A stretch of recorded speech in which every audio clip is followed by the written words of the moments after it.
পৃথিবীর শ্রেষ্ঠ পুরুষ কখন হতে পারবেন? আর আপনি কেমন আপনি একজন স্বামীর কাছ থেকে শ্রেষ্ঠ সম্পদ হতে পারবেন মা? এটা তখনই সম্ভব হবে যখন স্বামী স্ত্রীর মধ্যে প্রেম থাকবে আর উভয়ের দায়িত্ব পালন করবে। উভয়ের দায়িত্বটা কি? স্বামী স্ত্রীর উভয়ের একটা দায়িত্ব আছে। সেই দায়িত্বটা হলো কি? স্বামী নিজের স্ত্রীকে পরেজগার মুত্তাকিন বানিয়ে জান্নাতি বানাবে। জান্নাতি, জোরে বলুন সুবহানাল্লাহ।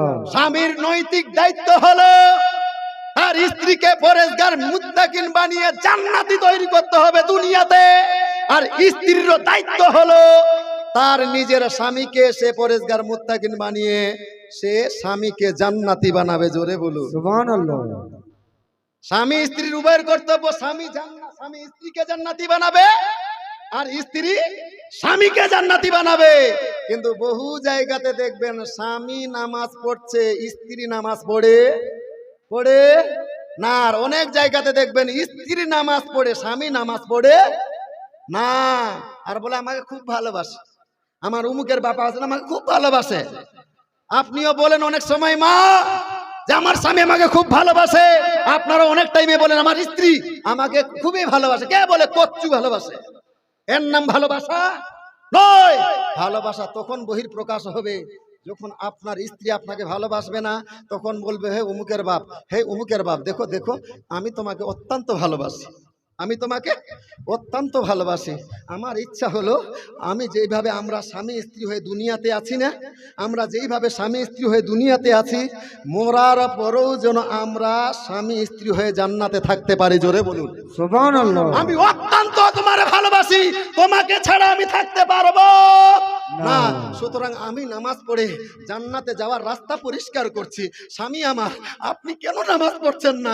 আমি যে আপনারে খুব ভালোবাসি, আপনাকে ছাড়া যে আমি জান্নাতে থাকতে পারবো না। স্বামী আমার, এক কাজ করেন, আপনিও নামাজ বন্ধকি করেন না, যেন আপনি আর আমরা উভয়ে মিলে জান্নাতে থাকতে পারি। জোরে বলুন সুবহানাল্লাহ।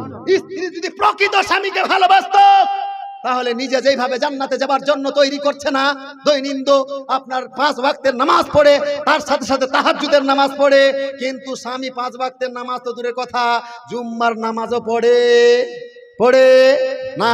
মা, আপনার নৈতিক দায়িত্ব হলো আপনার স্বামীকে পরেজগার মুত্তাকিন বানিয়ে আপনার স্বামীকে জান্নাতি বানাতে হবে।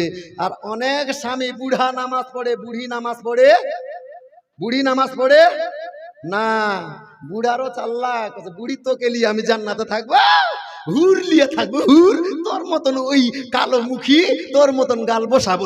আপনি কইছেন আমার স্বামী আমাকে খুব ভালোবাসে, যদি ভালোবাসতো তাহলে বলতো মুখের মা শুনো সত্যি আমি ইংরেজিতে নাও বলতে পারি ওই কথাটা, কিন্তু আমি তোমাকে খুব ভালোবাসি, তোমাকে আমি খুব ভালোবাসি। দেখো আমি নামাজ বন্দগি করে জান্নাতের রাস্তা পরিষ্কার করছি, আমি থাকবো জান্নাতে, তুমি থাকবে জাহান্নামে।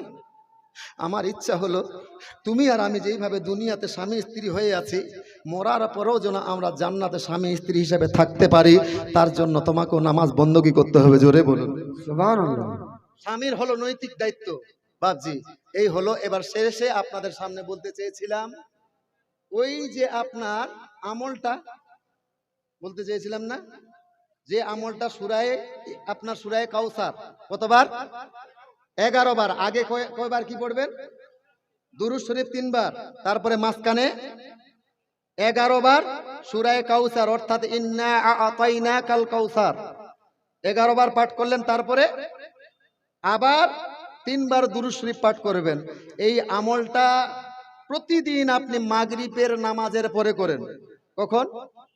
মাগরিবের নামাজের পরে করবেন। ইনশাআল্লাহ আপনার বাড়িতে আয় ইনকামে বরকত হবে, দেখতে পাবেন আপনার বাড়িতে বরকত হবে, বাড়ির বালা মুসিবত দূর হয়ে যাবে। কারো বাড়িতে যদি খুবই বেশি দরিদ্রতা আসে, খুবই অভাব লেগে আছে, তাহলে আপনি 5 ওয়াক্তেই পড়েন, না হলেও কমপক্ষে মাগরিবের টাইমে এই আমলটা করবেন, ইনশাআল্লাহ তার বদলা পারবেন।